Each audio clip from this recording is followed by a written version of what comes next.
ছোট্ট একটি কেকের পিছে কত শ্রম কত সময় যে দিতে হয় এটা যে করে সেই বুঝতে পারে।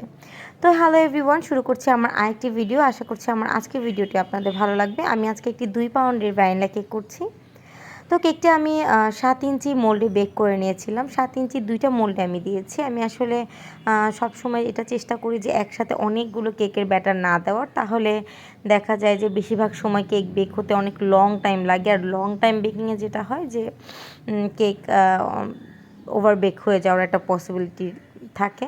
তো আমি আসলে এগুলো একটু দেখে শুনেই তারপর বেক করতে দিই। তো এখন আমি কেকটি ক্রিম করে দিচ্ছিলাম, ক্রিম করে তারপর কেকটি রেস্টে রেখে দিয়েছি। এরপর আমি কেকের মধ্যে কিছু কিটি হবে, তো আমি ওগুলো করে নিচ্ছি। এখানে 6টা কিটি হবে 3টা কালারের।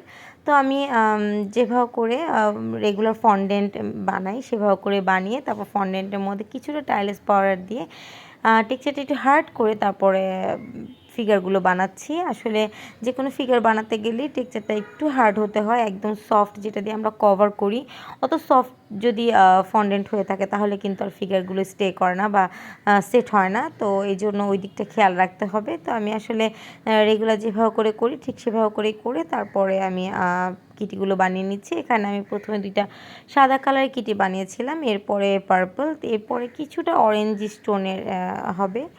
তো আমি মোটামুটি সবগুলো কালার একসাথে রেডি করে নিয়ে তারপর বানাতে ধরেছি। তা না হলে কিন্তু বারবার কালার করা, আবার হাত ধোয়া, আবার কালার করা, এই ব্যাপারটা অনেক লং টার্ম হয়ে যায় এবং অনেক সময়ও নষ্ট হয়। তো আমি আসলে একসাথে সবগুলো কালার করে তারপর একসাথে সবগুলো বানিয়ে নিচ্ছি যেন আমার তাড়াতাড়ি কাজটা শেষ হয়।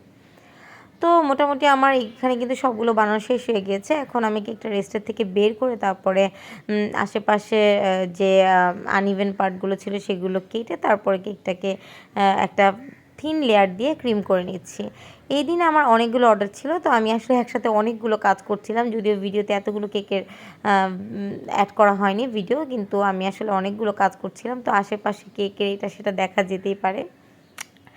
তো কেকটা যেহেতু ইয়েলো কালারে হবে, তো আমি ইয়েলো কালার দিয়ে তারপর কেকটা একদম ফাইনাল যে কোটিং সেটা করে নিচ্ছি এবং আমি চাচ্ছি যেন ফিনিশিংটা ভালো হয়। তো আমি সেভাবে করি মোটামুটি কেকটাকে ফিনিশিং করে নিচ্ছি। তো এই কেকটায় আমি একটা ভুল করে ফেলেছিলাম, সেটা হচ্ছে যে সামনে একটু পরে দেখবেন একটা লেখা থাকবে, সেই লেখাটা আপু স্কিপ করে দিতে বলেছিল, কিন্তু আমি জানি না কেন আমি ওনার ডিটেলসটা হয়তো পড়তে ভুল হয়েছিল বা আমার বুঝতে ভুল হয়েছিল, তাই আমি আসলে ওখানে ওনার নামের ফার্স্ট অক্ষরটা দিয়েছিলাম যেভাবে করে আমার রেফারেন্স পিকচারে দেওয়া ছিল। পরে আমি যখন জানলাম এবং উনি যখন বললো যে এই জিনিসটা হবেই না, এটা স্কিপ করতে বলেছিল, পরে আমি এটা স্কিপ করে তারপর এটা ঠিক করে দিয়েছিলাম। তো যাই হোক, আমার কিন্তু সবগুলো টপার বসানো এবং কেকের সব ডিটেলস রেডি করা একদমই শেষ। তো আজকে আল্লাহ হাফিজ, ভালো থাকবেন, সুস্থ থাকবেন।